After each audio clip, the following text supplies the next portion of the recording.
अस्सलाम वालेकुम। उम्मीद है आप खैरियत से होंगे। मैं हूं सलाउद्दीन फैसल। आज चौधरी परवेज़ इलाही की ड्रामाई अंदाज में रिहाई और गिरफ़्तारी हुई।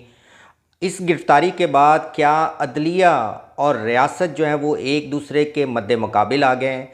इस गिरफ़्तारी से जो है वो क्या पैगाम दिया गया, और इसके साथ जो है हम पाकिस्तान की मजमूई सियासी सूरत हाल को जो है वो डिस्कस करेंगे।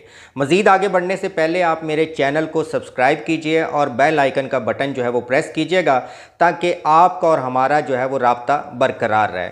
नाजरीन, आज चौधरी परवेज़ इलाही को जो है आखिरकार लाहौर हाई कोर्ट में जो है वो जस्टिस अमजद रफ़ीक के सामने जो है वो पेश कर दिया गया।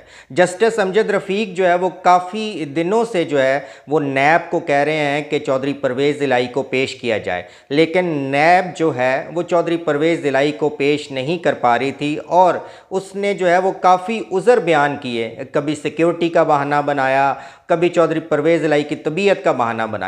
तो आखिरकार जब जस्टिस अमजद रफ़ीक ने कहा कि अगर 4 घंटों के अंदर चौधरी परवेज़ इलाही को पेश ना किया गया तो उसके बाद डीजी नैब के वारंट गिरफ्तारी जो है वो जारी किए जाएंगे। जो ही जज साहब ने ये अल्फाज कहे तो उसके बाद अफसरान के जो है वो हाथ पांव फूल गए और अफसरान भागम भाग जो है वो चौधरी परवेज़ इलाही को लेने चले गए। उसके बाद जो है परवेज़ इलाही को अदालत में पेश कर दिया गया। जब अदालत में चौधरी परवेज़ इलाही को पेश किया गया तो वकला ने जो है नैब में चौधरी परवेज़ इलाही की गैर कानूनी हिरासत का जो है वो सवाल उठाया। तो जज साहब ने जो है चौधरी परवेज़ इलाही को रिहा करने का हुक्म दिया और साथ ये कहा कि इस रिहाई के बाद जो है उनको किसी और मुकदमे में कोई एजेंसी या इदारा गिरफ्तार नहीं करेगा।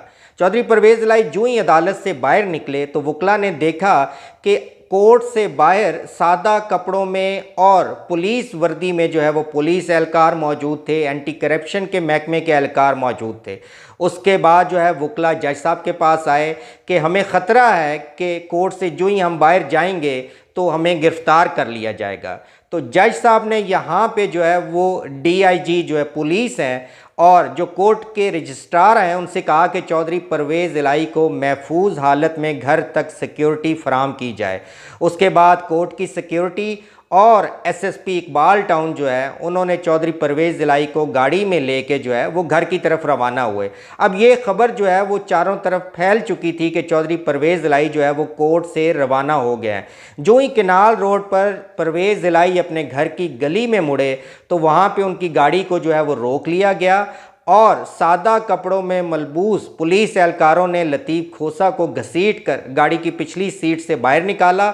उसके बाद चौधरी परवेज़ इलाही को उठाकर जो है वो अपनी गाड़ी में लेके रवाना हो गए और अब चौधरी परवेज़ इलाही को जो है वो इस्लामाबाद पुलिस ने 3 MPO के तहत जो है वो गिरफ़्तार कर लिया।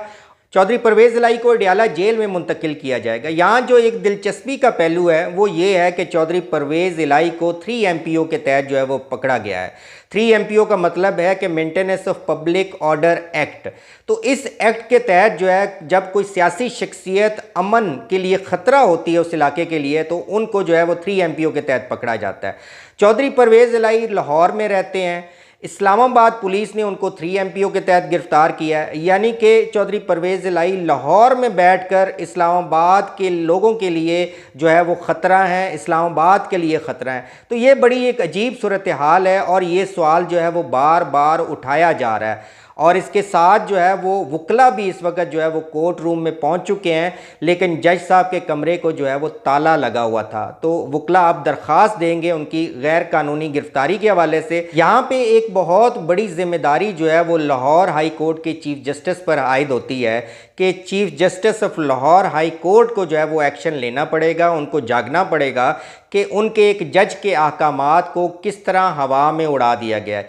यहाँ मोनिस इलाही ने जो है वो ट्वीट किया कि मेरे वालिद साहब को जज साहब के हुक्म और अहकामात पर जो है वो कोर्ट की सिक्योरिटी और पुलिस एहलकार जो है वो घर छोड़ने जा रहे थे। तो जो ही गाड़ी गली में दाखिल हुई तो सादा कपड़ों में जो मलबूस सिक्योरिटी एहलकार थे उन्होंने मेरे वालिद साहब को अगवा कर लिया। तो अगर देखा जाए तो उनका ये इल्ज़ाम है कि बग़ैर किसी कार्रवाई के मेरे वालिद साहब को गिरफ़्तार किया गया और ये जो 3 MPO का मुकदमा है ये एक मजाक है। तो नाजरीन, अगर हम आज चौधरी परवेज़ इलाही की गिरफ़्तारी को देखें तो इस गिरफ़्तारी से अदलिया और रियासत जो है वो एक दूसरे के मद्दे मुकाबिल आ गए हैं।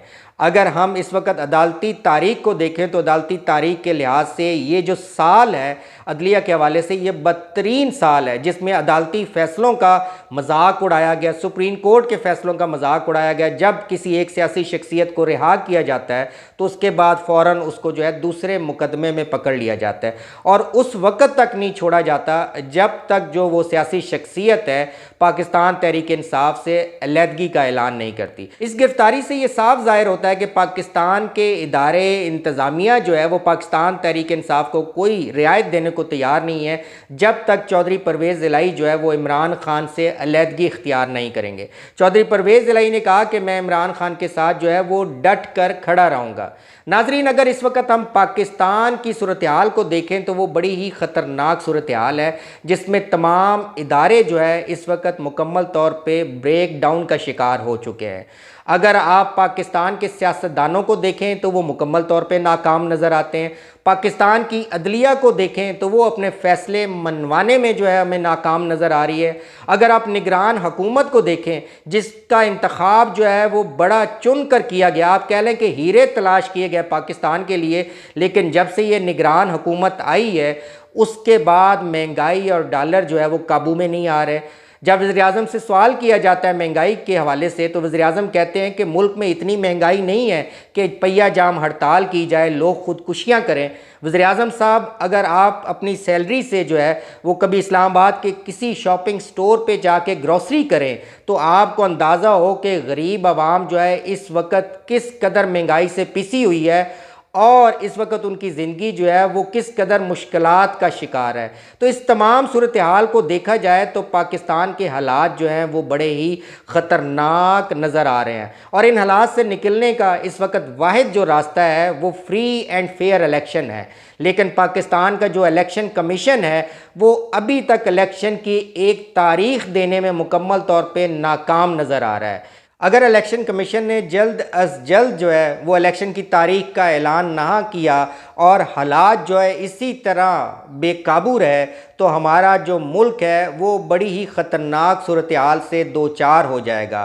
पाकिस्तान की इस वक्त नौजवानों की आबादी 60 से 65% है और ये नौजवान इस वक्त जो है वो बड़े बेचैन हैं क्योंकि इस वक्त नौकरियां नहीं हैं और जो नौकरियां कर रहे हैं उनका गुजारा नहीं हो रहा। बिजली के बिलों के हवाले से रोज़ जो है वो एहतजाज हो रहे हैं।